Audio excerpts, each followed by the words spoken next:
Olá, seja bem-vindo. Você está na TV Postos, programa Direitos e Deveres. Eu sou Carlos Camargo. Passamos para você aí o escritório jurídico do Dr. Vanderlei de Mello, aqui no bairro Santa Rosália, na rua Dr. Norberto Carlos Ferreira, número 49. E o telefone é o 3721-7552, 3721-7552. Final de ano, muitas festas, celebrações, encontros. Quiser aí abrilhantar, faça contato com a doutora Luciana Mello, tecladista e cantora, pelo 999676276, 999676276.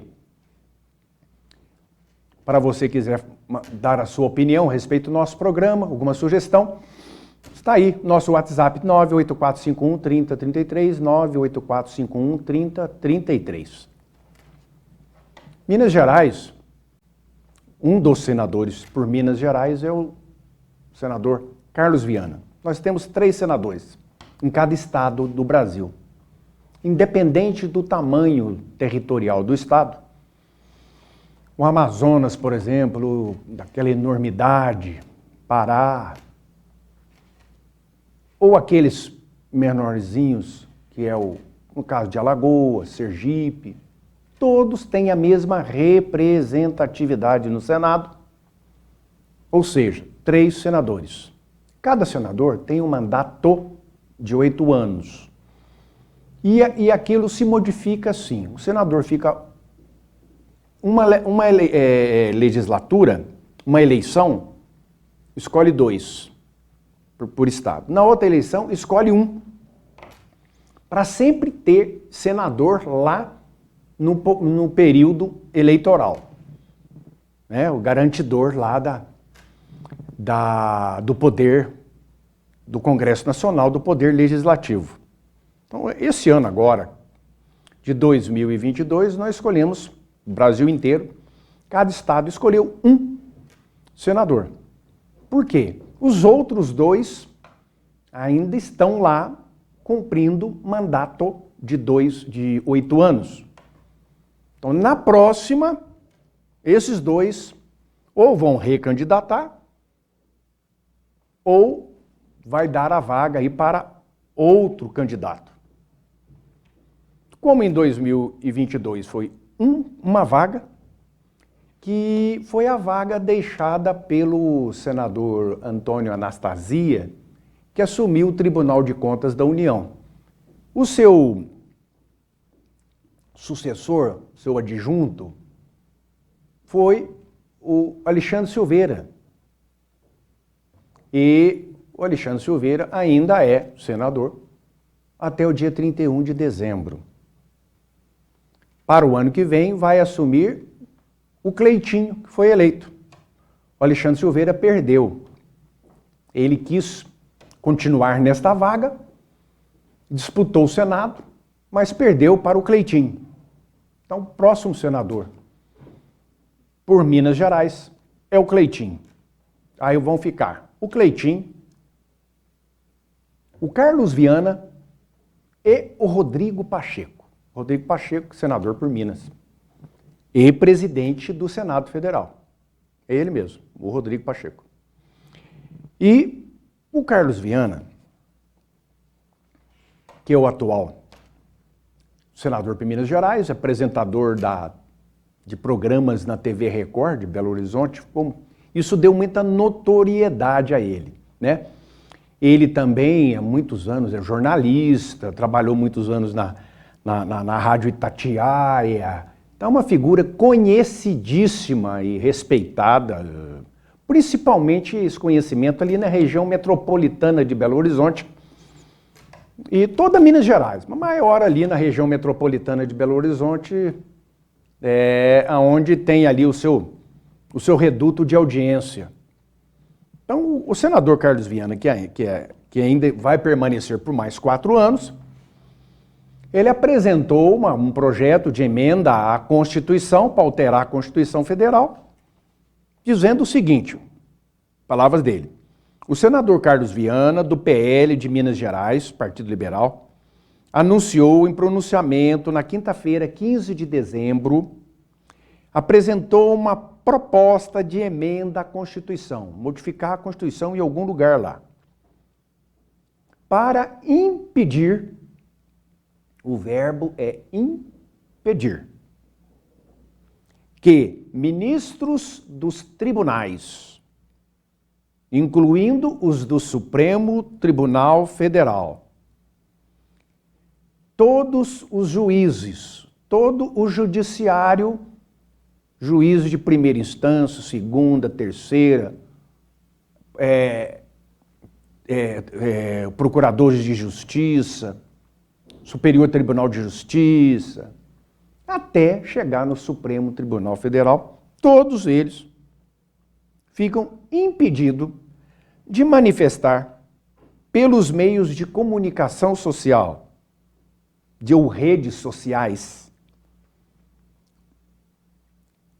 qualquer opinião sobre preferência ou repúdio à corrente política, partidária, ideológica, agente político, candidato.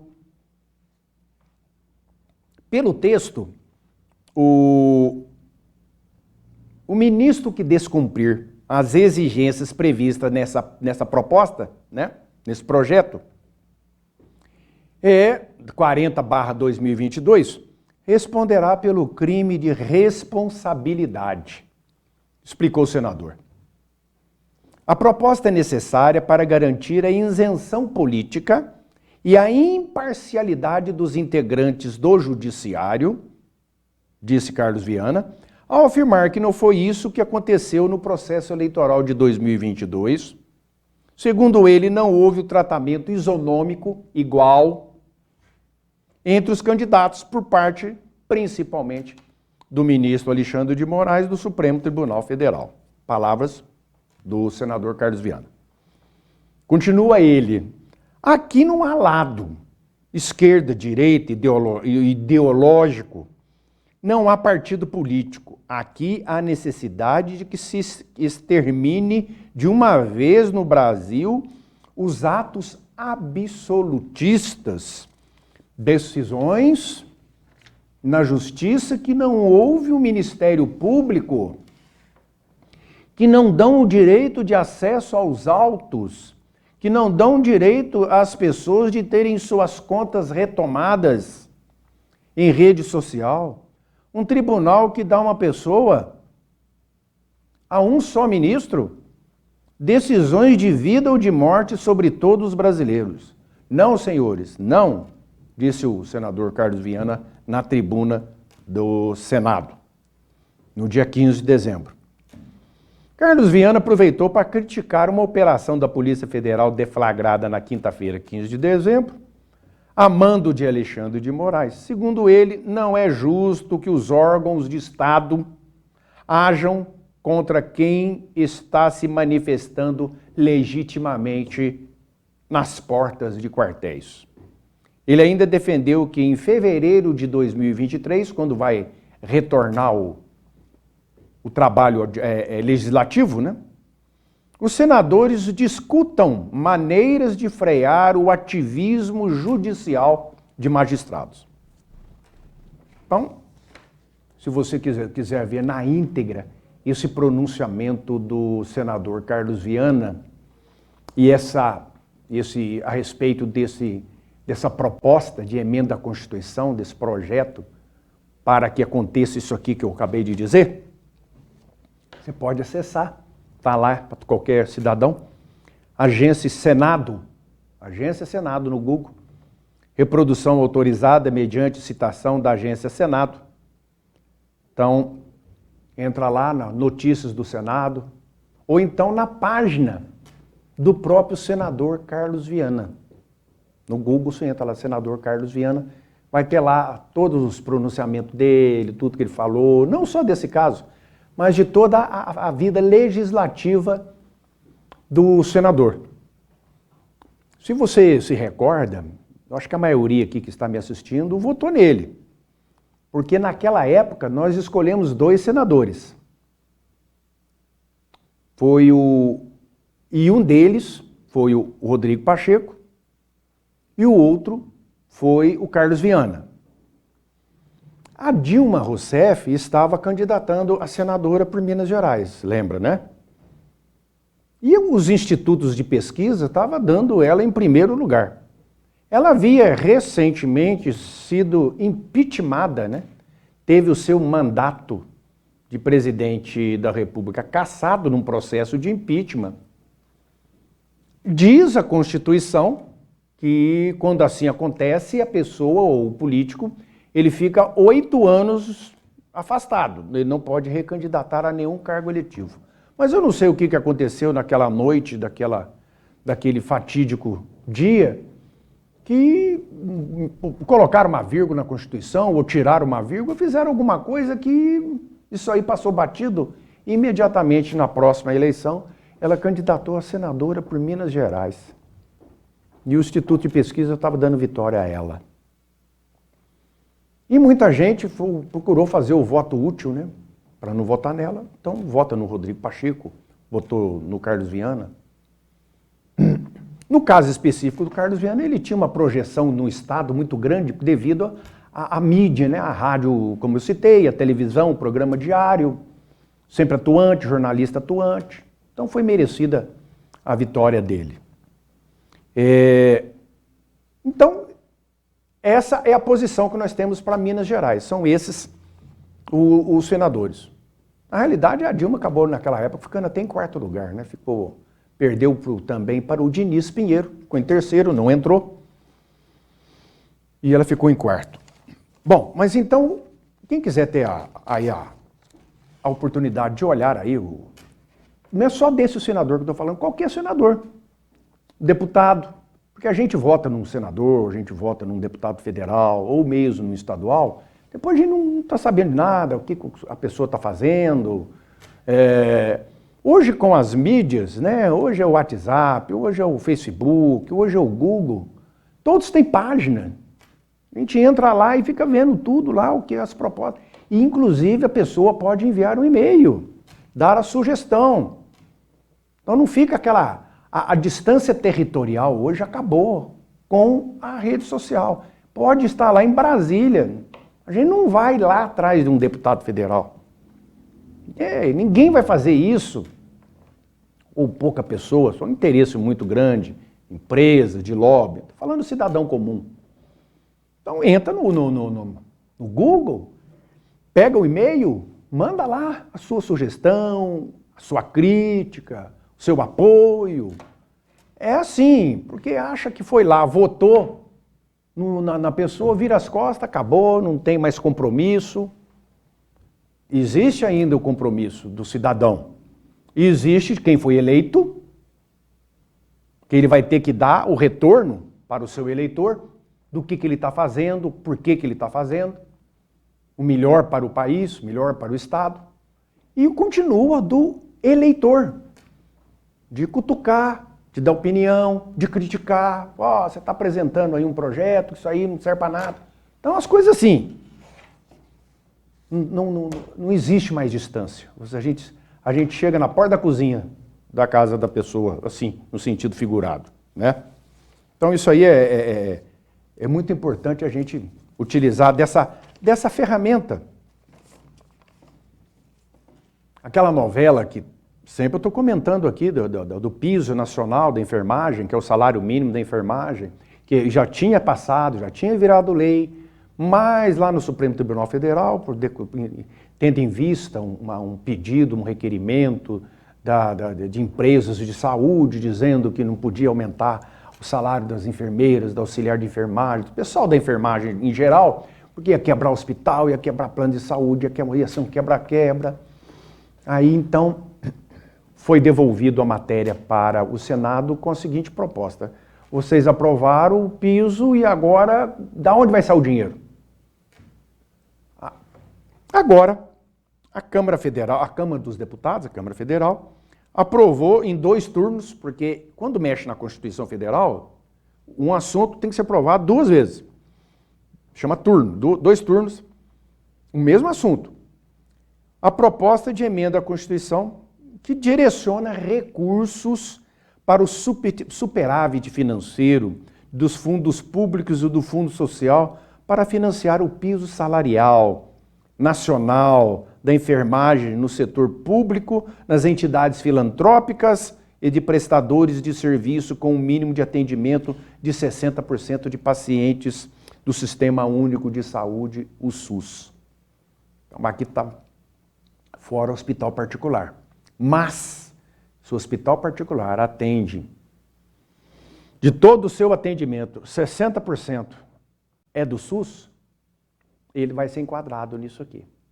Hospital filantrópico, no caso, Santas Casas, nós temos aqui em Poços de Caldas, vão receber também dinheiro desse fundo. E hospitais públicos, hospitais mantidos pela prefeitura, pronto-socorros, postos de saúde, tudo da área de saúde. Aonde tiver enfermeiro, o pessoal da enfermagem trabalhando. Não precisa ser só dentro de um hospital, no posto de saúde também. Aonde tiver enfermagem trabalhando. Alguém da área de enfermagem. Então vai vir dinheiro da federação, de fundos.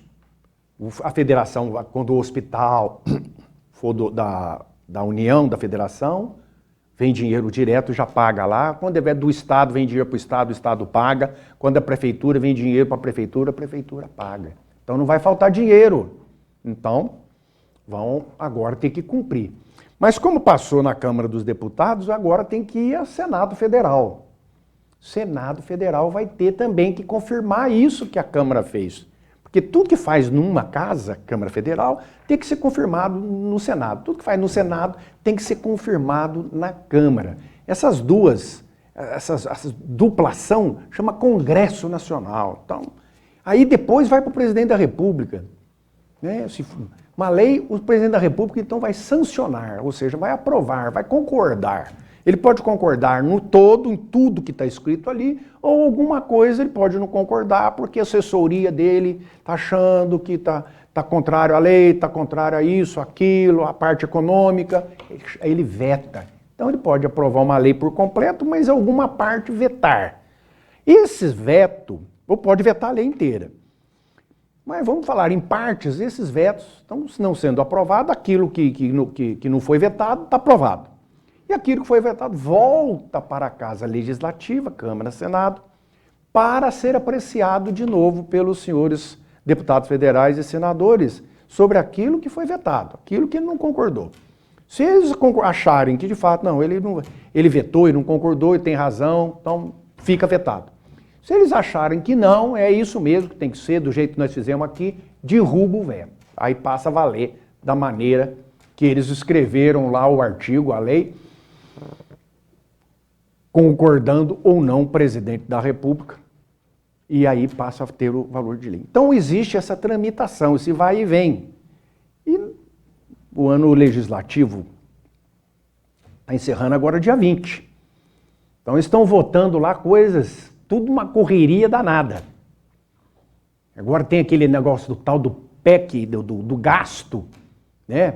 Tem um teto, né, do chamado teto de gasto, que foi criado no governo do Michel Temer, para segurar a gastança do próprio governo.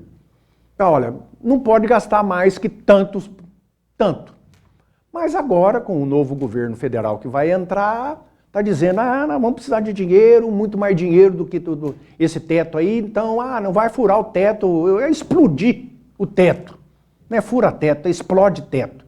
Então esse negócio de teto não vai valer mais nada, porque vai ser, aí em 2023 eles vão apresentar um outro teto. Infelizmente é assim que o Brasil caminha, já que a gente volta.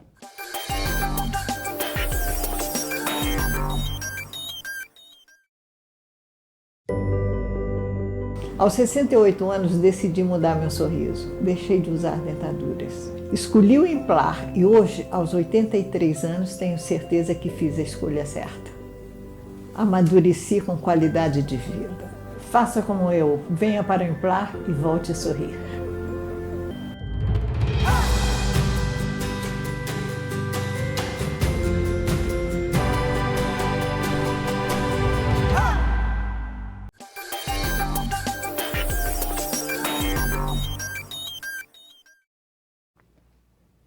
Mudando de assunto, é muita coisa para ser dita, então a gente tem que ficar dando uma pincelada. A Comissão de Defesa dos Direitos da Pessoa Idosa da Câmara dos Deputados aprovou um projeto de lei, que é o 5.789/2019, que estabelece critérios que obedecem ao grau de dependência do idoso para a definição do valor da participação dele no custeio das casas de repouso filantrópicas. O que acontece? Todo idoso tem direito a uma aposentadoria.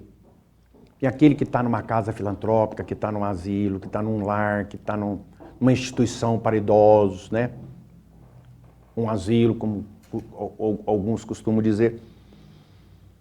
Essa aposentadoria, que é pouquinha coisa, ela então, ele passa uma procuração, ela vai para a entidade. A entidade vai usar aquele dinheiro para custear a estadia daquela pessoa. É lógico, o dinheiro não dá, mas ajuda em alguma coisa, né? Porque hoje um tratamento, um custeio de uma pessoa idosa, principalmente com problema de saúde, a maioria tem, né? E aí, essas instituições geralmente têm convênio com a prefeitura, com as prefeituras, recebem ajudas aí de outras instituições de caridade, faz campanha disso, campanha daquilo, é bingo, é rifa, cada um tentando sobreviver aí da maneira possível para levar uma qualidade de vida para um idoso, para um velhinho, uma velhinha que está lá morando e quiçá passando ali os últimos dias, né, os últimos tempos de sua vida. Essa é 100% do que recebe de aposentadoria vai para a entidade. Então, com a proposta aqui que eles estão querendo é dizer o seguinte: no máximo 85%, os outros 15% vai ficar, continua na conta do idoso, para ele gerir lá para outras coisas que ele quiser usar o seu dinheiro. Mas, a maioria das vezes, esses idosos estão 100% dependentes da instituição. Esse 15% aí que vai sobrar, que eles estão querendo dizer aqui, que não vai mais 100%, vai só 85%. Esse 15% vai ficar para ele fazer o quê? Esse negócio de aposentadoria de idoso, geralmente, cai na mão de familiar. Porque a pessoa está idosa, não tem condição física, às vezes nem mental mais de cuidar de si, né? De ter a sua independência física, mental, acaba sendo passado procuração para alguém da família. Aí a pessoa da família recebe aquela quantia para cuidar, que não é muita coisa. Mas mesmo assim, o que a gente tem visto, observado, é que eles usam lá a mínima coisa para o coitado do idoso e acabam gastando dinheiro com outras coisas. É impressionante como... Isso é maus tratos, isso é negligência, isso é crime, está lá no Estatuto do Idoso. Acontece demais, demais. Então, quando o idoso vai para a instituição filantrópica, estou falando da filantrópica, aquela sem fins lucrativos, caridade, eles usam aquele dinheiro lá para ajudar a mantê-lo na instituição. Então, eu não estou vendo viabilidade, nenhuma razão de ser, e de não ir mais o 100% e ir 85% para que 15% fique na conta, continue na conta dele lá todo mês, mais 15%, para que ele possa utilizar com outras coisas. Se ele tem uma autonomia 100% para gastar esse dinheiro, até vá lá. Mas a maioria não tem. A maioria que estão nessas casas aí, já passa tudo para os seus cuidadores, né? Eles têm lá contabilidade, tem tudo certinho e prestam um grande serviço, né? Uma grande obra de caridade, esses lugares aí que acolhem os idosos de uma maneira geral, né? Então, não vejo nenhuma razão de ser assim positiva para esse projeto aqui que está querendo fazer isso, né?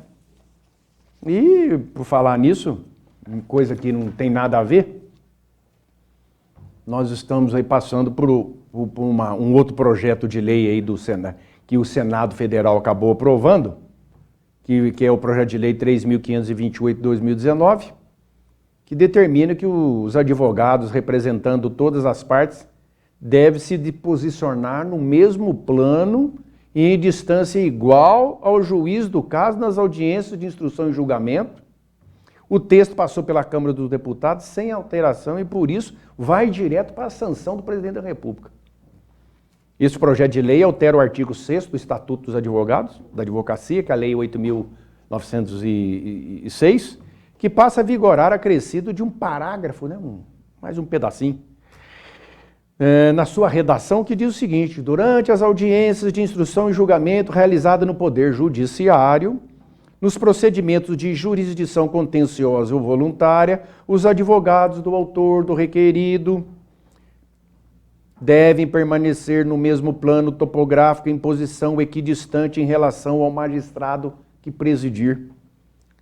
Na apresentação da Comissão de Constituição e Justiça e Cidadania da Câmara, do Senado, melhor dizendo, o senador Nelsinho Trade, do PSD do Mato Grosso, relator do projeto, sustentou que a redação do artigo 6º do Estatuto da Advocacia determina que não há hierarquia nem subordinação entre advogado, magistrado e membros do Ministério Público. Mas é lógico que não há.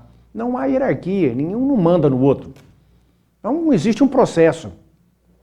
O advogado tem o teu campo de ação dentro do processo. O promotor de justiça tem o seu campo de ação no processo.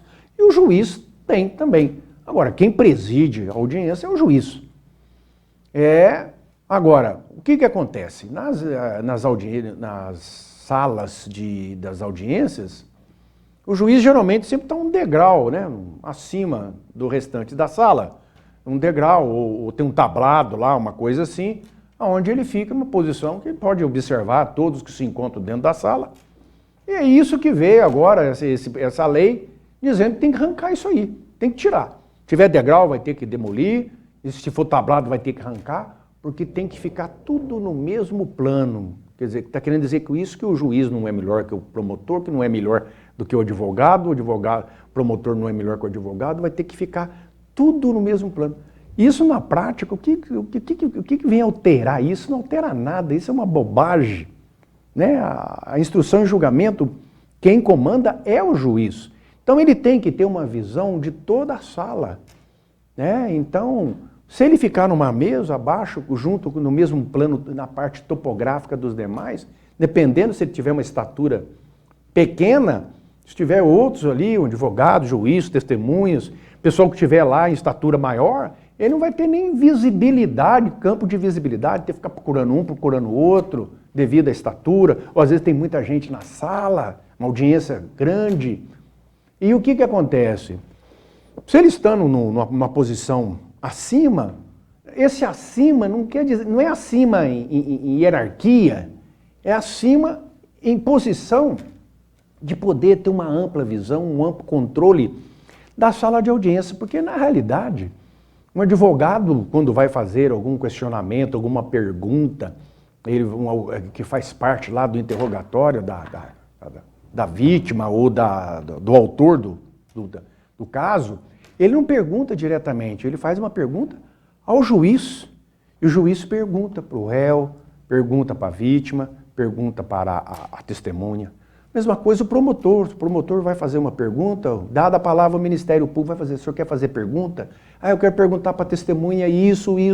Então ele pergunta para o juiz e o juiz transfere essa pergunta para a testemunha, para o réu, para a vítima. Então quem comanda, quem que é o central ali na audiência de instrução e julgamento é o juiz. Ele tem que ter uma posição onde ele possa ter o controle e principalmente visual de toda a sala. Bobagem, isso é uma maneira, nós estamos vivendo num país chato, é uma chatice que não tem tamanho.